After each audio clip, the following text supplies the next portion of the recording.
बताओ नौजवानों, काशीराम के सपने को पूरा करोगे कि नहीं करोगे? बहुजन समाज पार्टी की सरकार बनाओगे कि नहीं बनाओगे? हम सब भारतवासी एक हैं। हाकिम को सिखाना लाजिम है, इल्जाम लगाना लाजिम है, नाम गिनाना लाजिम है, आवाज उठाना लाजिम है और इस देश के दुश्मन भगवों से भारत को बचाना लाजिम है। और यही कहना, जिंदगी उनकी भटकती है अंधेरों में जिनको रहबर काशीराम नहीं मिलते। अगर मान्यवर साहब काशीराम हमारे बीच में नहीं आते तो जो वोट की ताकत है, इस वोट की ताकत को जो बहुजन समाज आज वोट की ताकत को समझ सका है, इस वोट की ताकत को नहीं समझ पाता। बाबा साहब अंबेडकर ने हमारी गुलामी की जिंदगी को तोड़ने के लिए भारत के संविधान में हमें वोट का अधिकार दिया और बाबा साहब ने संविधान सभा में अपने भाषण में कहा कि मैंने आपके लिए राजनीतिक रूप से तो समानता ला दी है, मगर सामाजिक, शैक्षणिक और आर्थिक समानता के लिए आपको अपने दम पर संघर्ष करके इस समानता को हासिल करना होगा। और इसके लिए मान्यवर साहब काशीराम जी ने अपना सारा जीवन इस बहुजन समाज को, इस सोए हुए समाज को, इस वंचित समाज को जगाने के लिए अपना सारा जीवन समर्पित कर दिया। मान्यवर साहब काशीराम जी ने कहा कि मेरे मरने के बाद अगर कोई व्यक्ति, कार्यकर्ता नीला झंडा और हाथी निशान को लेकर आपके बीच में आए तो समझना काशीराम अभी जिंदा है। और यहाँ पर तमाम झंडा लगा हुआ है, तमाम झंडों के साथ साथ दिलों में भी काशीराम की आग लगी हुई है। काशीराम आज भी हमारे दिलों में जिंदा है, हमारे बीच में जिंदा है और उनके अधूरे कारवां को बढ़ाने के लिए आज बहुजन समाज पार्टी सतत संघर्ष कर रही है।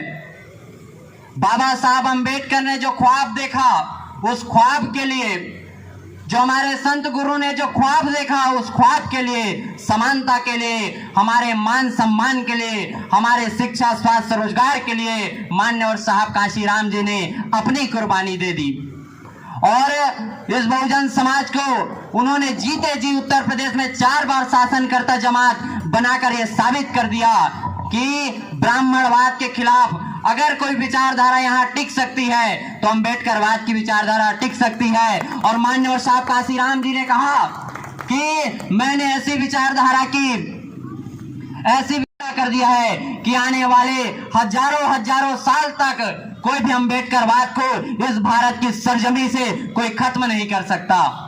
और उन्होंने इसके लिए अपने पूरी जिंदगी भर संघर्ष किया और आज इसी संघर्ष को बहुजन समाज पार्टी की राष्ट्रीय अध्यक्ष हमारी आदर्श नेता बहन कुमारी मायावती जी इस आंदोलन को आगे बढ़ा रही है। आप इस बात को समझिए कि हमारा हक, अधिकार, मान सम्मान, शिक्षा, स्वास्थ्य, रोजगार अगर कहीं सुरक्षित है तो बहुजन समाज पार्टी में सुरक्षित है। और इसलिए इस वोट की ताकत को आपको समझना होगा।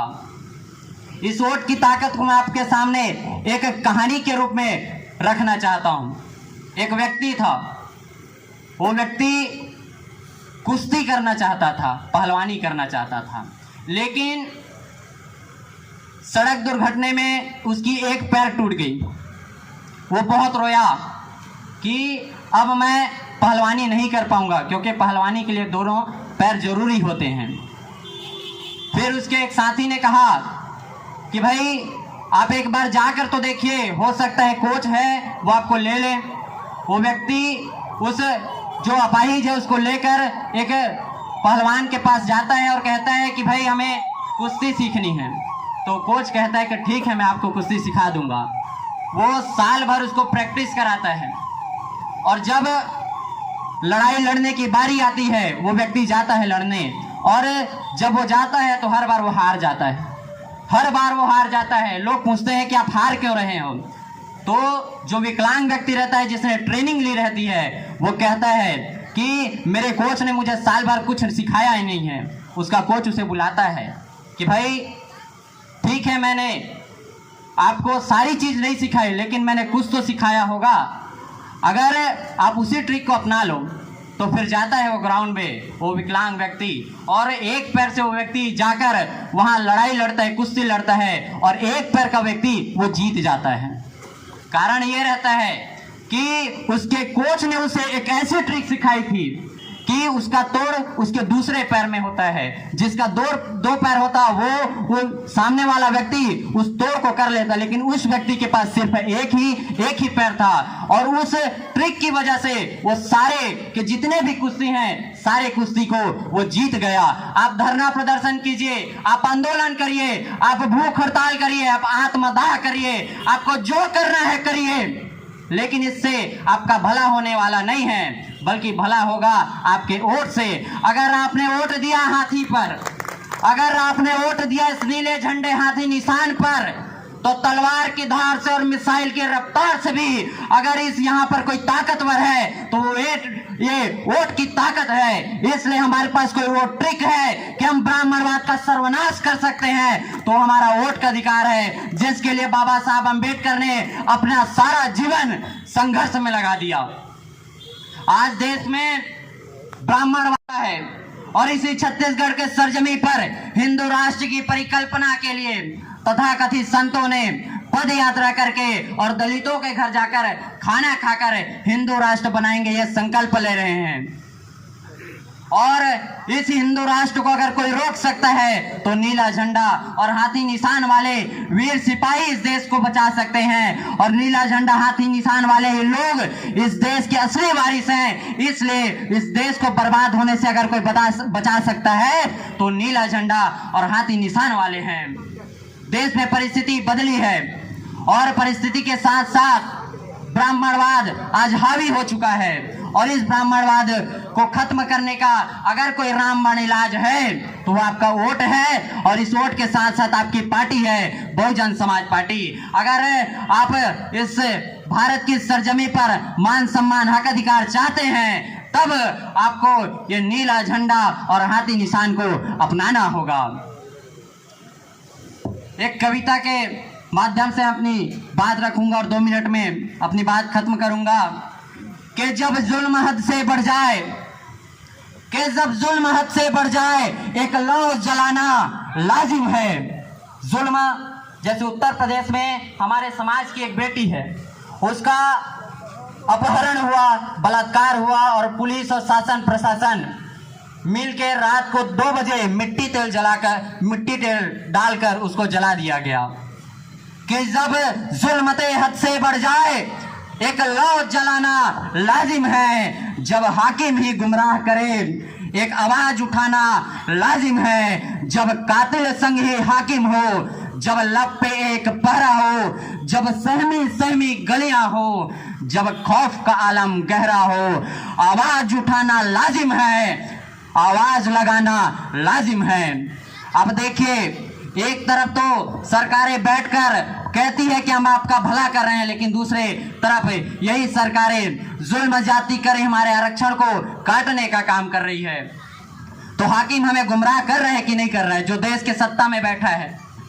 जब ताकत सर पर चढ़ने लगे, 300 सीट मिला है संसद का, लोकसभा में 300 सीट है भाजपा के पास, और सत्ता के अहंकार में आकर हमारे SC/ST एक्ट को जो 2018 में नीला झंडा वालों ने बचा लिया था, लेकिन ताकत के दम पर ये 3 कृषि कानून, CAA, NRC, तरह तरह के प्रोपेगेंडा हमारे बीच में लाते हैं। किसके दम पर? अपने सीट के दम पर, ताकत के दम पर। तो कहना है, जब ताकत सर पर चढ़ने लगे, जब जुल्म हद से बढ़ने लगे, जब आवाज उठाना जुल्म बने, जब लहू लहू से लड़ने लगे, जब फिरका परस्ती उसकी आदत हो, जब दंगे ही दस्तूर बने, जब जड़ों में इस झूठे चौकीदार चोर की कहानी अब बयां कर रही है। बरहना है अमीरे वतन, उस तक पहुंचाना लाजिम है, खुद तुमने जलाया मेरा चमन, उस तक पहुंचाना लाजिम है, खुद तुमने जलाया मेरा चमन, उस तक पहुंचाना लाजिम है। और जो हाकिम है उसे बताना जरूरी है कि हम भारतवासी एक हैं, हाकिम को बचाना लाजिम है। हम भारतवासी एक हैं, हाकिम को सिखाना लाजिम है। इस देश के दुश्मन भगवों से भारत को बचाना लाजिम है। इस देश के दुश्मन भगवों से भारत को बचाना लाजिम है। हम सब भारतवासी एक हैं, हाकिम को सिखाना लाजिम है। इल्जाम लगाना लाजिम है, नाम गिनाना लाजिम है, आवाज उठाना लाजिम है और इस देश के दुश्मन भगवों से भारत को बचाना लाजिम है। और यही कहना है कि इस देश में जिसने भी राजपाट पाया है वो अपने दम पर पाया है, इसीलिए राजपाट हमें अपने दम पर लेना है। इसीलिए कहना है कि पराधीनता पाप है, जान ले हो रे मीत, रैदास पराधीन से कौन करिए प्रीत। अगर दूसरे पर आश्रित रहेंगे तो कुछ हासिल होने वाला नहीं है। आप सब अपने आप में ही काशी राम है, आप अपने आप में ही बाबा साहब अंबेडकर हैं। और इस बात को मानकर अगर आप गांव गली मोहल्ले तक जाएंगे तो बहुजन समाज पार्टी इस बार बलौदा बाजार के तीनों विधानसभा में जीत कर आएगी। तो बताइए आप जाएंगे कि नहीं जाएंगे? बताओ नौजवानों, काशी राम के सपने को पूरा करोगे कि नहीं करोगे? बहुजन समाज पार्टी की सरकार बनाओगे कि नहीं बनाओगे? बलौदा बाजार से पात्रे साहब को विजय बनाओगे कि नहीं बनाओगे? लड़ेंगे, जीतेंगे। जय भीम, जय भारत, धन्यवाद।